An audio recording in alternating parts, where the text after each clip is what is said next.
Good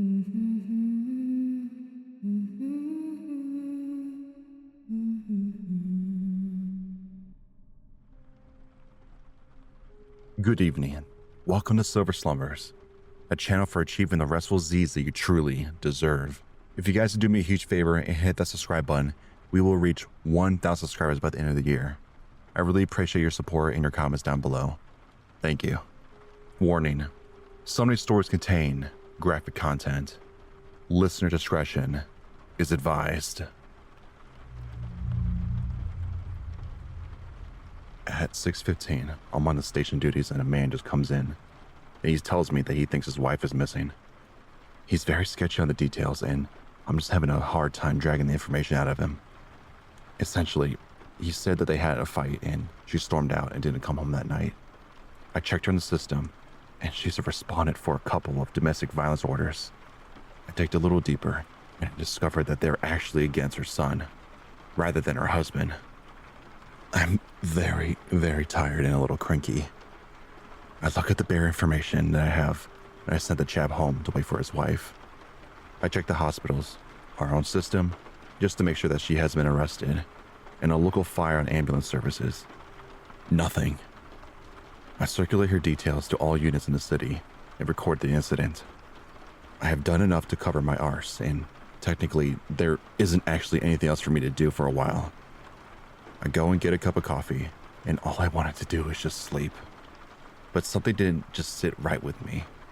I was suspicious of her husband. He seemed like he was hiding something. I went down to my skipper and asked him if he can go to the house and have a look around and maybe talk to the husband again. The skipper isn't exactly delighted about it because it means we'll have to cover the desk because we're short-staffed.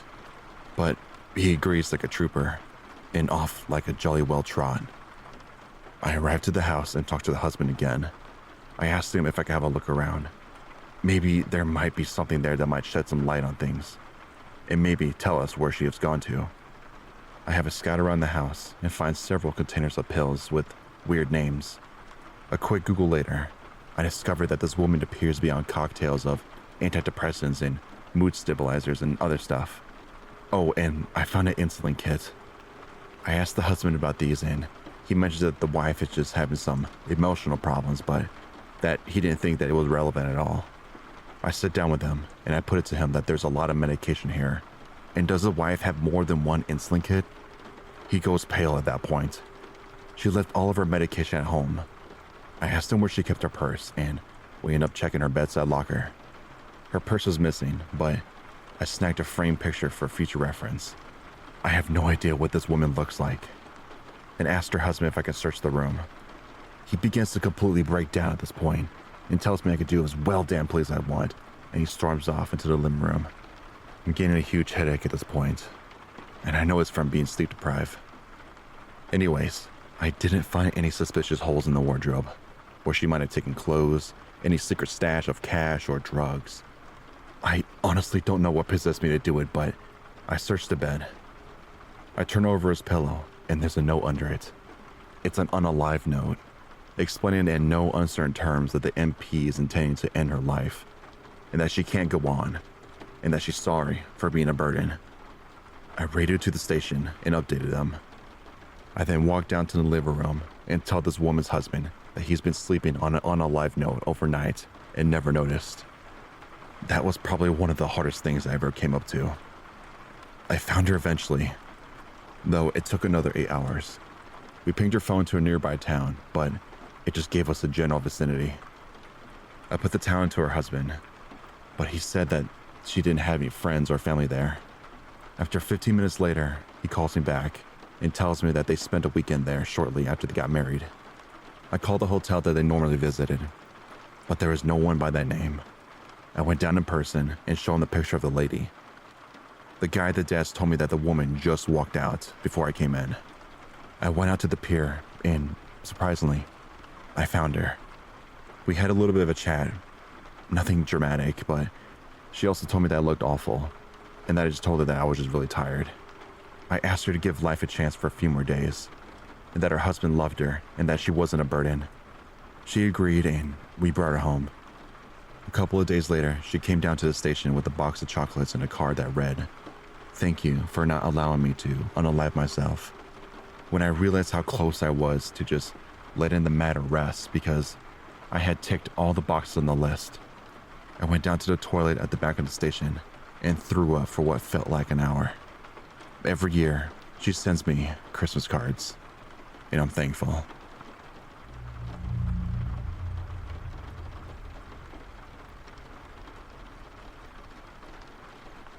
I've never been a believer in the paranormal, but that day made an exception.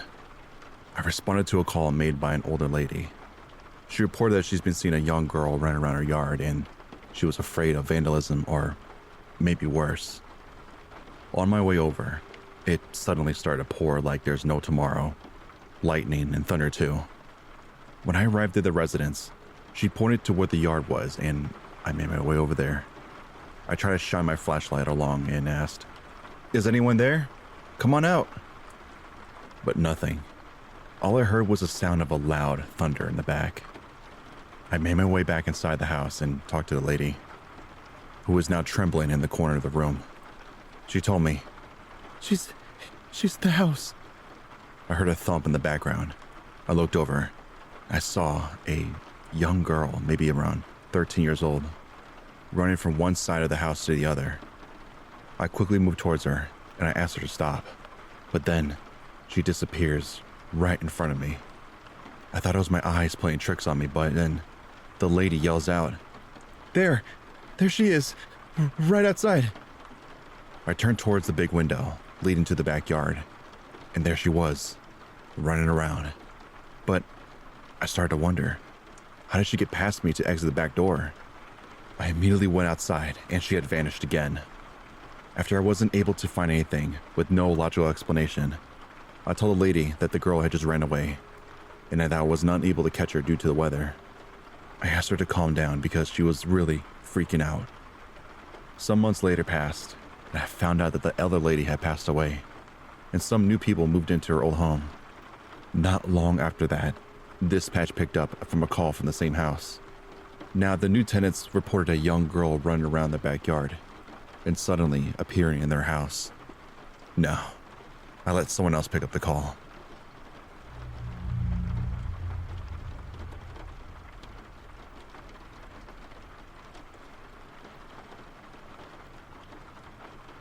My uncle works for a dispatch in my town, and he recently told me that he got the weirdest call he's ever gotten.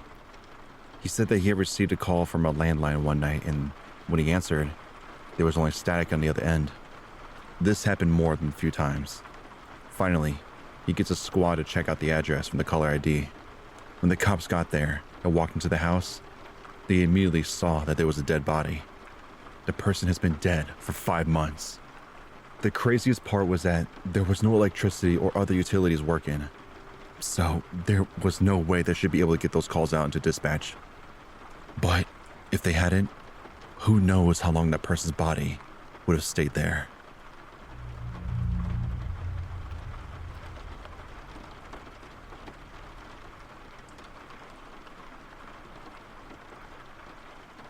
I had a call to a resident from a mental evaluation, or a 5150. Anyways, I get there and speak to a 50-something-year-old woman who states her 20-year-old something son is under the influence of unknown drugs and kept repeating that he can't go into his bedroom because there was an old man hanging in his room. She stated that she was too scared to go into his room and investigate for herself because he constantly brings over friends who are also drug addicts, and she wasn't unsure herself if his claims were true or not. I then go speak to the son, who was clearly under the influence of being stimulated. He goes on to tell me that he has been told by a spirit to not enter the bedroom because her father, dressed in his military uniform, Class A, was being hanged in his bedroom. I checked the room out. Of course, there was no body hanging in the room. As I'm in the middle of explaining to the mother that there was no body in the bedroom, a veteran officer arrives to the scene to assist me. He pulled me to the side and stated earlier in his career that he responded to this residence in that exact same bedroom. He had to investigate an unalive person being hanged by an older male subject. He didn't remember all the details, so I had to look up in a report management system in my patrol car. And sure enough, the officer was correct. The subject who died was a World War II veteran and had dressed in his military uniform and unfortunately hung himself.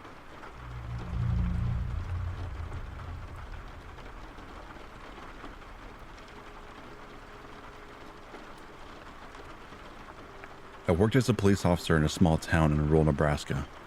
Back in the 90s, I was patrolling through a town in the winter. We had several abandoned homes in town, but one seemed to be the attraction of copper thieves. So we were told to keep an eye on it. I drove by it at 7 p.m. since it sat on a corner lot. I had a clear view of all four sides of the house. As I drove around the corner, nothing looks out of the ordinary. About 2 hours later, I drive by again, and the back door was wide open. I know that back door was not open when I drove by earlier. Looking at the snow on the ground around the house, there was no footprints. So I think, what the hell? I called dispatch and told them that I'm investigating the open door on that address and asked for a county sheriff to start my way. I walked to the open door, pulled out my flashlight, and shined it inside. The house has obviously been gutted out for the most part. The plaster walls have been torn down. Debris piled everywhere. Since there were no footprints in the snow around the door other than mine, with all the dust on the floor, nothing shows of any kind of footprints. I chalked it up as the wind, or maybe the door just opened on its own. I was about to secure the door when all of a sudden, I heard a loud thump come from upstairs, and what sounded like kids laughing. So I entered the house again and yelled out, "Police department, come downstairs." More of what sounds like kids playing. I tell dispatch it sounds like there was kids in the house and started to make my way through the kitchen, into the living room, into the stairs, all the while cautiously checking the main floor. 2 more times I heard something upstairs, but since I had no response, I started to think that maybe it was just an animal. Still, I swear I heard kids laughing. I head upstairs and it gets all quiet. The upstairs is relatively small with a hallway at the top of the stairs that has 1 bedroom on the right and straight ahead at the end of the hall, and 1 bedroom to the left. As I get to the top of the stairs, I hear a thump in the bedroom on my left. I carefully peek around the door, and it was just empty, with a small pile of plaster and wood debris in the middle. No kidding, sitting on top of the pile of debris was a page torn out of a children's book with a picture of a police officer on it.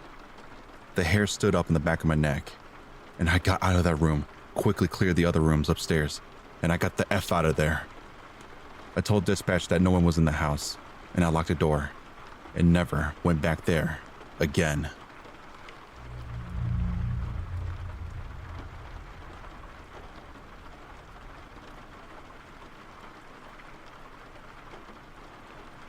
Back when I was working as a cop on a military base, I loved working night shift.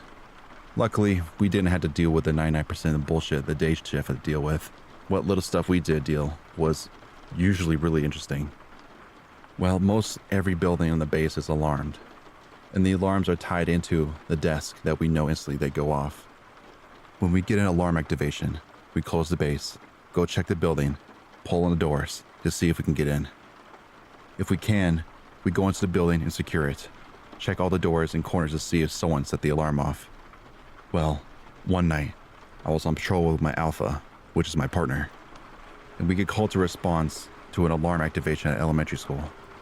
So we go, secure the building, and call it in that the building was all secured. No problem. We kept patrolling. So about 15 to 20 minutes later go by. We get another alarm activation.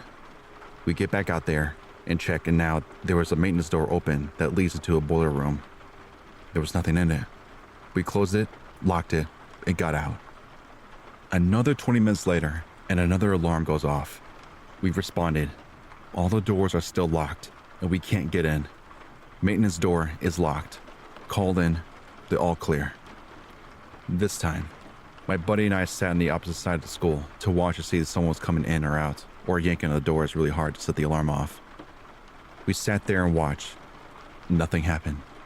Right as we were about to leave, another alarm activation set off, and we were just sitting there. We informed the desk that we like a building manager on site to help us secure the interior to let us in. By the way, this was like 3 in the morning. The building custodian shows up and we start doing the walkthrough, checking all the classrooms, checking all the maintenance rooms to see if there was one of the maintenance rooms open with lights in the room. Now, this room is literally the size of a closet. We walked down there and took a look in. No one's in there. That door is locked when it closes. We looked in and there was a single footprint of bare foot made of water. It was a left foot, and this was the size of a small child. Freaked the hell out of us because no one reported of a missing child and the entire building was clear and still locked up. No one left, no one entered. We checked every possible inch of that damn place. Literally took 3 hours of deep sweeping, including the ceiling tiles. This honestly freaked the ever-living crap out of us, and to this day, my partner refuses to go to that building. Ever again.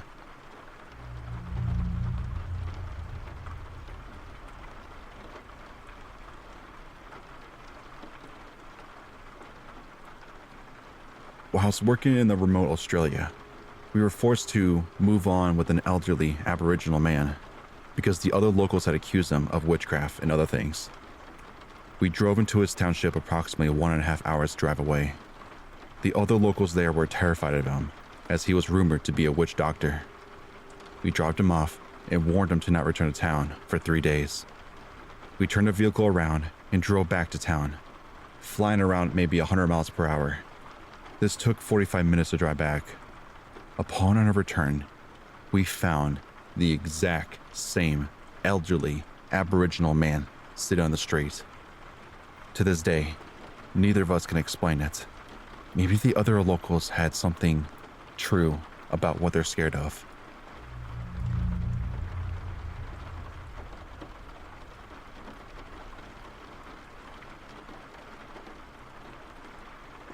Not a police officer, but a 911 dispatcher. There was an old couple who lived in a rundown ranch about 20 miles east of town. When the husband passed away, the woman who called 911 at least 3 times a week, asking for assistance with very mundane tasks not normally dealt with the first responders. The lady would ask, "I need help turning the thermostat up. I need help boiling water for my tea," etc. The woman started to develop dementia, and eventually it progressed to the point where she believed that she was calling 911 to ask her deceased husband for help.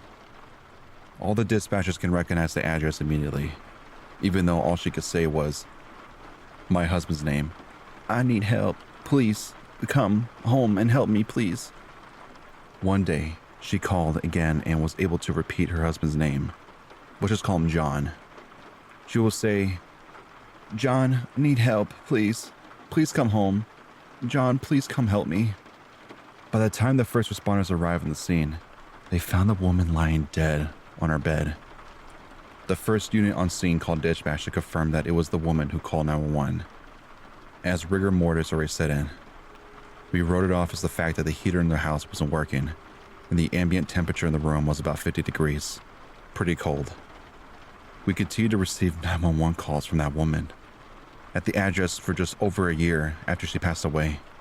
Even after her home has been vandalized and burnt to the ground, the phone calls did not stop. "John, I need your help, John. Please come home. Please come help me." We were obligated to send a response each time and every time, but not once did we find anyone or nearby the property. Multiple calls to the phone company confirmed that the phone line had been disconnected and the calls were not coming from another address. This was weird.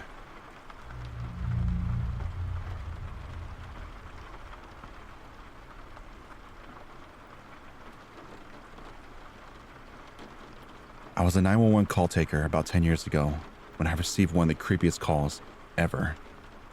It was freezing that night, which usually equals a quiet, calm shift due to not even criminals want to go outside. Around 3 in the morning, my call box popped a green, and as usual, I asked for what was the emergency. A man started frantically screaming that he is still being possessed by a demon, and he tried to cut out his heart while he was asleep. He said he had ran when he was being attacked and started to lock himself in the bathroom. I asked him a series of questions trying to figure out what the hell was going on.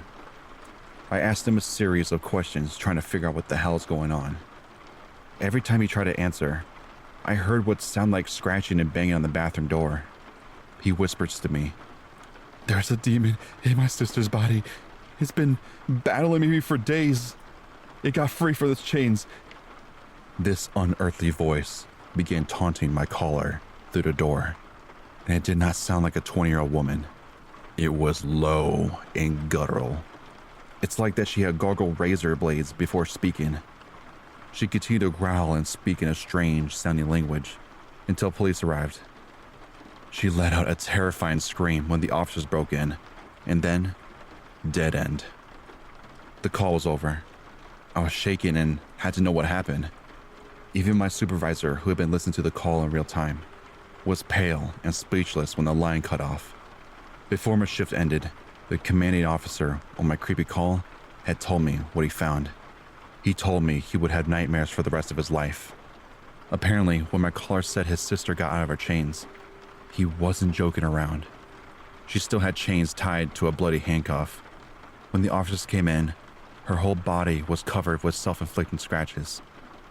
One of her eyes had popped out with a blood vessel still attached to it and was bright red.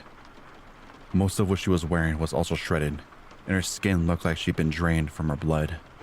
She was taken to a psych ward, and as you probably guess, stayed there for a long time. The brother was okay, except for deep gouges in his chest. His sister literally tried to dig his heart out. There was some talk about arresting the brother, but nothing ever came to it. I can still vividly remember that voice, and it still makes my blood run cold.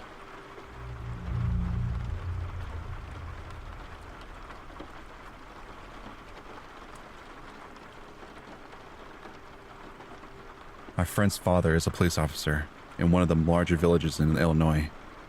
He told me the story. He and his partner were working a night shift when they got a call to investigate of a suspected break-in at a local morgue.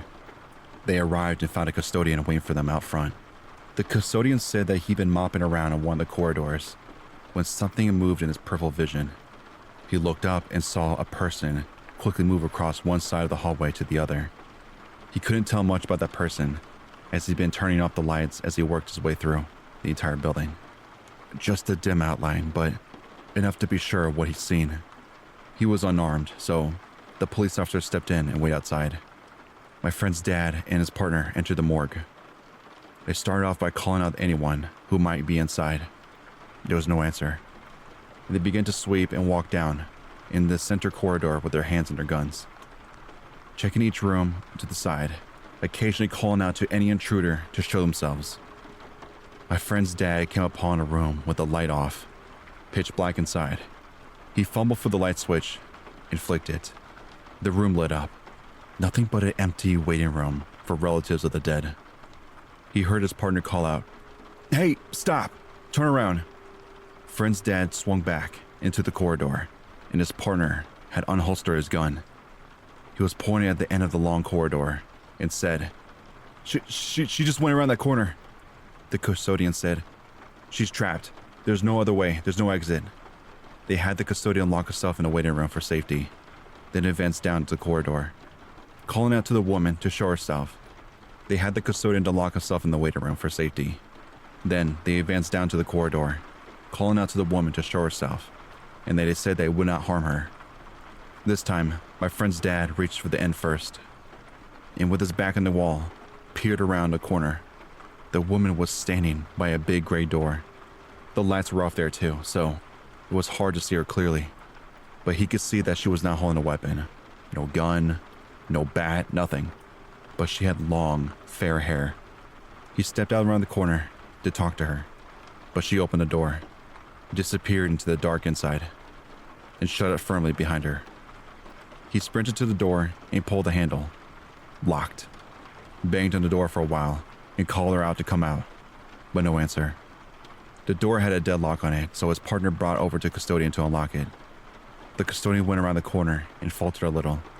This door? You sure? This door doesn't have a lock from the inside." The custodian found the right key and carefully turned it to unlock the door.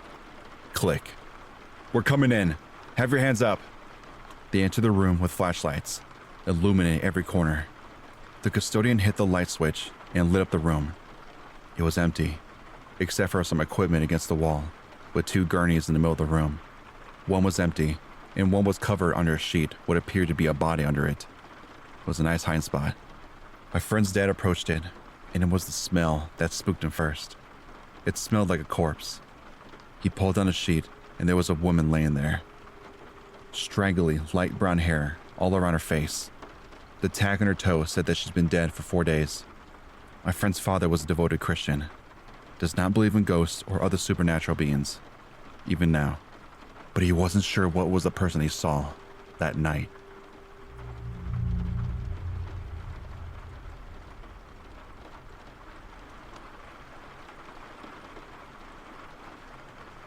I'm going to share a few stories with you, one by one though. Though, if I'm being overwhelmed by them, I have feelings that you kids will be too. My name is Officer Bradley. I retired from the force 10 years ago at a ripe age of 50. I'll begin with a story that happened in my 20s as a police officer that stuck me deep all the way through. January 17, 2005. We got a call about a woman who locked herself in the bathroom. She said her boyfriend tried to unalive her. My partner Mason and I arrived at the house at the end of the street. The lamps posted flickered yellow, and the winds danced in the trees and bushes. The clouds were thick, and the air was ice cold. We took position at the front door. We knocked. "Police! Open up!" Only the sound of the wind chimes. Mason kicked the door open with all the force he could muster. We scanned the house downstairs. No one in sight. Clear. "Do you hear that?" I said. Mason looked up the stairs. Gentle cries. A woman. So subtle, as if muffled behind a door in a room. "I thought she was supposed to be downstairs," Mason said. We made our way upstairs. "Ma'am, it's okay," I began. "You're safe now. No one's gonna hurt you." The crying stopped abruptly, as if someone hit pause. Then it started again. "But he's still here," replied the woman from the inside bedroom. "My partner and I checked the entire house. No one's here, ma'am. You're safe." Downstairs, the front door slammed shut. My partner and I gave each other a gaze, and I could notice that his brow sweated and despised the cold night. I used my head to gesture him to take a look. He stood from atop the stairs and looked down the front door. "It's just the wind, I think," he said. Then a gentle voice came from the inside of the bathroom. "Are you sure, Officer Bradley?" the woman asked. The entire night at the scene, neither my partner Mason and I used our names out loud. Not once. "Ma'am, do you need help or not?" Mason was agitated. "We need to know if you're okay, so step back because I'm about to kick this in." A part of me believes that Mason was more eager to see the woman's face to find out who she really was and how she knew my name.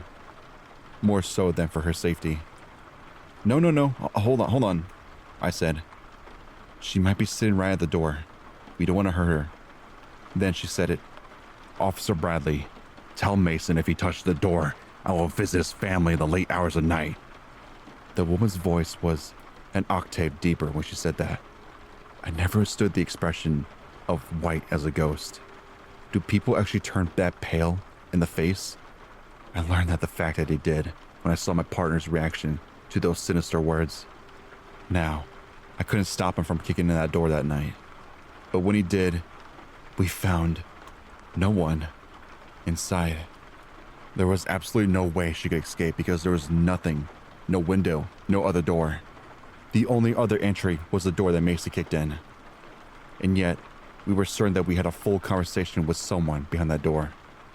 We scanned the entire house, including the backyard, one last time, inch by inch. Nothing. My partner and I communicated non-verbally for the rest of the night. So when it was time to leave, we gave each other a look and left the house without even looking back.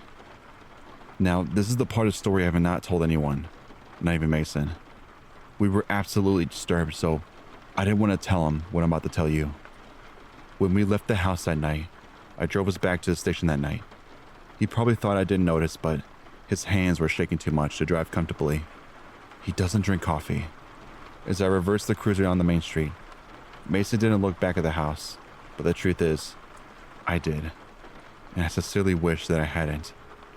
I looked and squinted at the garage, and what I could see on the side of the house was a strange, dark figure kneeling by the gate, as if watching us leave. As we finally drove away, as the house became more and more distant in the mirror, the figure slowly stood up, and I swear even to this day, as it stood up, it didn't stop rising until the head peaked over the roof of the 2-story house. I'm getting chills as I write this story.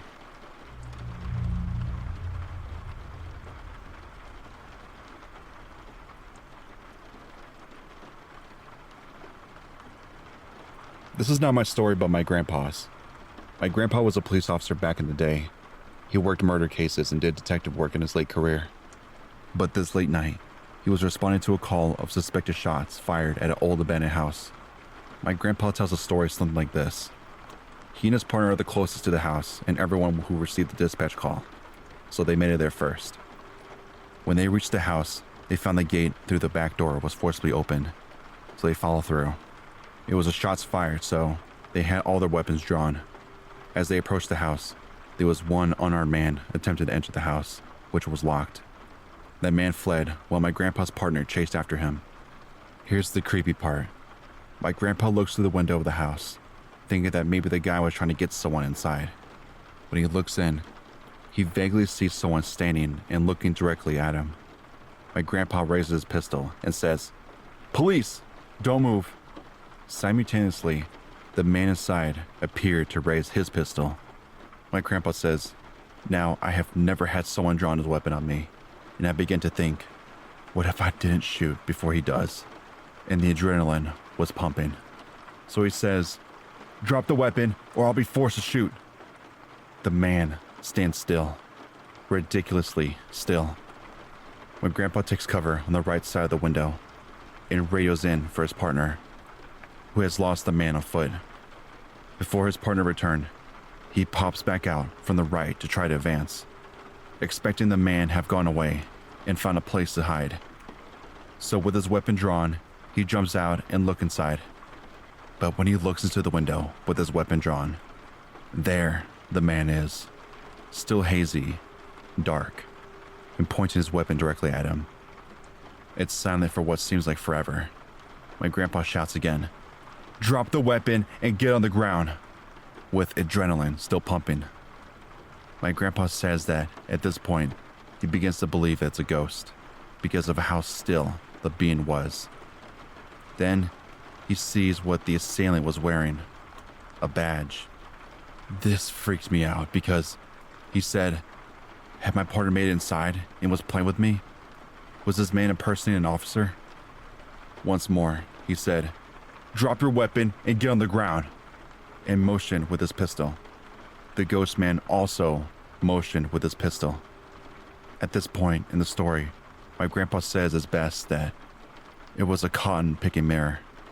I got myself worked up over my own damn reflection. And that's the story how my grandpa almost crapped himself over his own reflection. Edit. A lot of you asked, and I forgot to mention, there was no evidence of shots fired.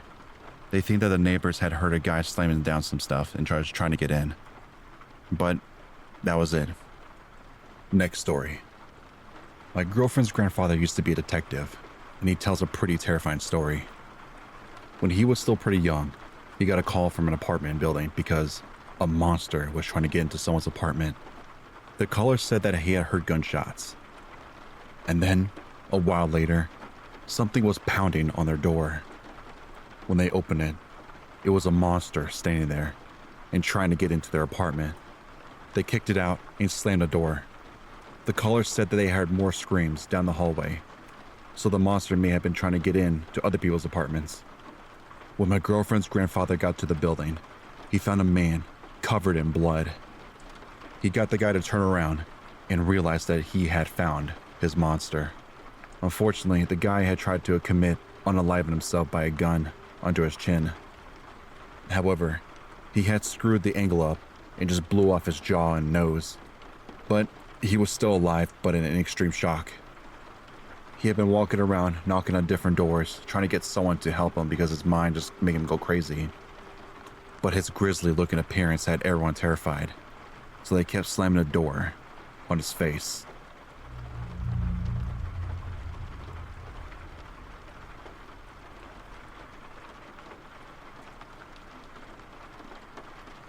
A number of years ago, we called to a body dump on the stairway of a public housing building.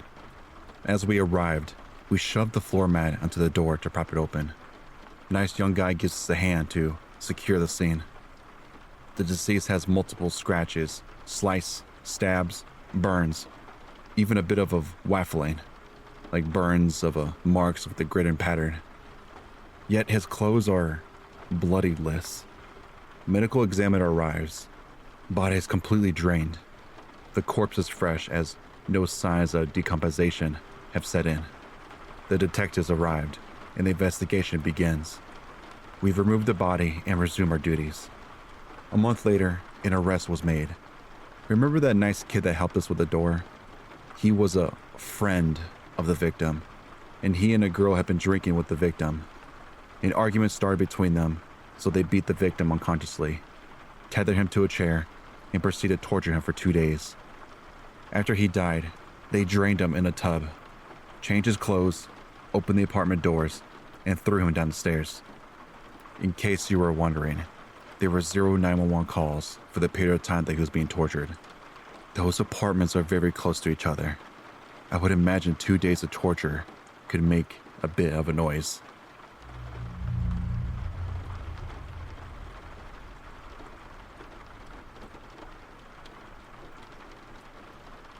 Hello, I'm a cop here. The creepiest thing was when I was walking on a beat on a solo foot post late one night. This was back when I was in my first year on the job. My partner was on a meal break, so it left me on the post, all by myself for the next hour until he got back. I decided to walk down from the north of my post to the south, past a few abandoned lots. As I passed one of them, I thought I saw something at the end of the lot by the fence line. Lots of times, people using or just being vagrants will be in the lots.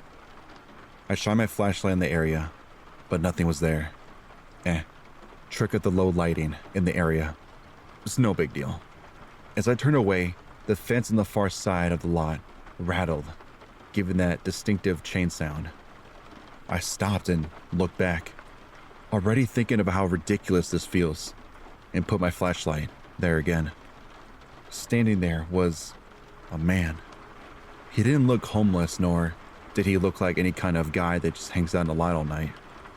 I asked him what he was doing, and he just simply stood there, not really looking at me, but kind of above me. I asked again, no answer. I told him to come over here, as he shouldn't be in the lot, but he just continued to stand there. I decided to put it over the radio before approaching him. Post 4, Central. Show me one mail stop at XXXZ Street, backlot. No further, no emergency. So I walk into the lot, but have a hop over a small fence to get to where he was standing. I figured this guy might be tweaking or something. He looks like he has no idea where he is. I hop the fence and look back up. This dude was just gone. I took my eyes off him for about 2 seconds, and then he just vanished. No sound from the fence chain, nothing. I scanned the entire lot where this guy went, look around behind any corner, any possible cover, a dumpster. Inside of it, it was just nothing. Central raised me a minute later and asked the status. 1091-98, non-crime corrected, resume patrol. To this day, I think I saw a ghost. As crazy as that sounds, I've never told anyone what happened that night. Crazy, crazy stuff. I know if there was a chance that maybe he just hopped the fence without hearing me and just took off, but in the amount of time it took me to hop that fence, that 4-foot fence, just highly unlikely.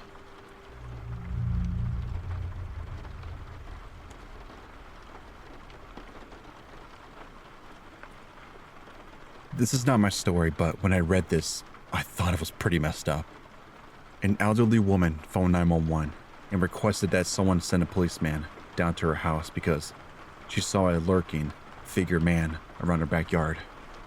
She was living by herself that night and didn't feel safe with someone watching her through the window. When the policemen arrived, the door was unlocked. They walked in and found the lady sitting facing to the window, and they went to go check the backyard. There were no signs of anyone attempting to break or enter, and nothing was missing. She had a very tall fence surrounding her property, making it nearly impossible for anyone to get into. They did, however, found footprints inside her home. It's all quite possible that she had left her front door unlocked. It wasn't looking outside, but rather at the reflection of someone inside her home, right behind her.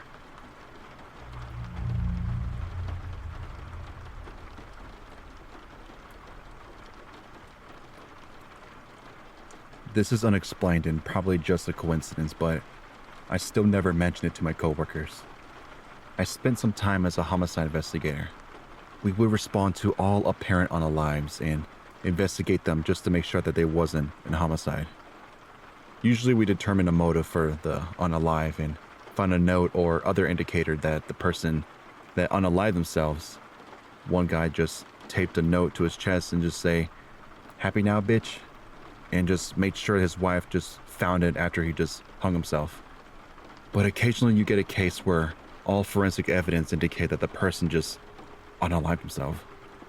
But there was just no note, no discreditable reason that why the person would just be unalive.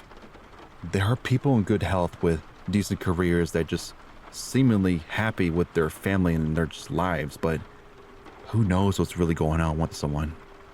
Here's the part that really freaks me out. I've worked about maybe 10 alive situations like this. The last 3 before I left the homicide all had the same thing at the scene.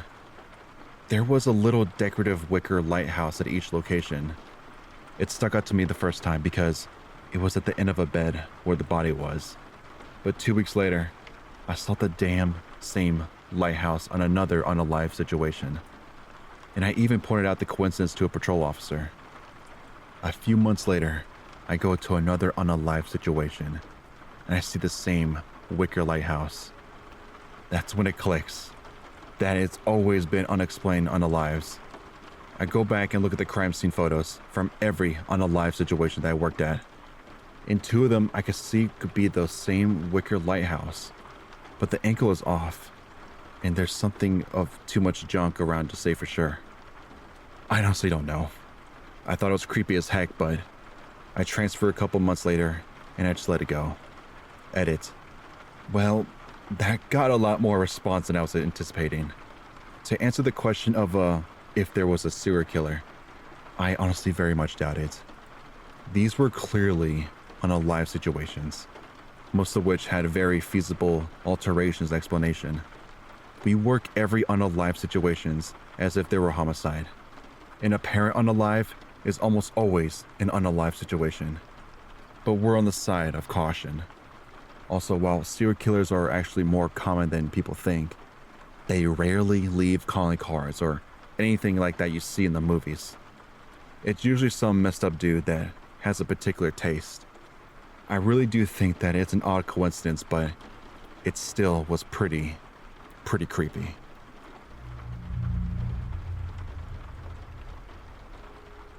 Thank you for listening. If you can hit that subscribe button, it will help me reach to my goal of 1,000 subscribers by the end of the year. You're awesome. Have a good night.